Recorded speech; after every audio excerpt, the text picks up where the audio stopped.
5 आज हम लोग पढ़ेंगे। भाग 5 का शीर्षक है राष्ट्र राज्य की दृश्य कल्पना। राष्ट्र राज्य की दृश्य कल्पना।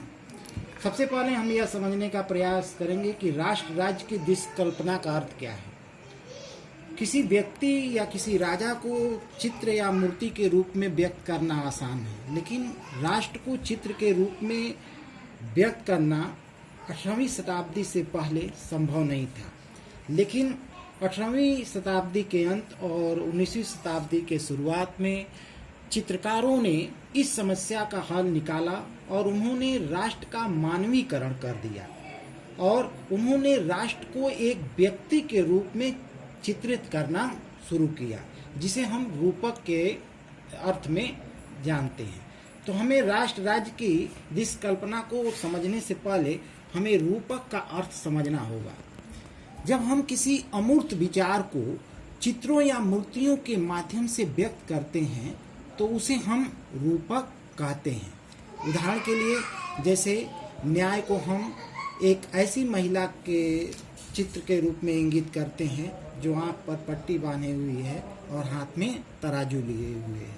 इसी तरह टूटी हुई बेड़ियां स्वतंत्रता का प्रतीक मानी जाती हैं। तो रूपक का अर्थ हुआ अमूर्त विचारों या कल्पनाओं को चित्रों या मूर्तियों के माध्यम से साकार या दृश्य रूप देना। 18वीं-19वीं सदी में राष्ट्र को महिला आकृति रूपक देने का प्रयास किया गया। यह प्रयास सबसे पहले फ्रांस में किया गया। फ्रांस में राष्ट्र को जो चित्र बनाया गया उसे मारियान नाम दिया गया। मारियान नाम से पहले 1789 में जो क्रांति हुई, उससे पहले क्रांतिकारियों ने न्याय, गणराज्य, स्वतंत्रता आदि को विभिन्न चित्रों के माध्यम से रेखांकित करने का प्रयास किया। जैसे स्वतंत्रता को उन्होंने टूटी हुई बेड़ियों से, न्याय को एक ऐसी महिला जो हाथ में तराजू लिए हुए है और उसके आंख पर पट्टी है आदि के रूप में वे पहले ही चित्रित किए थे। बाद में मारियान नाम के महिला को एक चित्र मूर्ति के रूप में स्थापित करने का प्रयास किया गया, ताकि लोग उससे, अब फ्रांसीसी लोग अपना जुड़ाव उससे महसूस कर सके।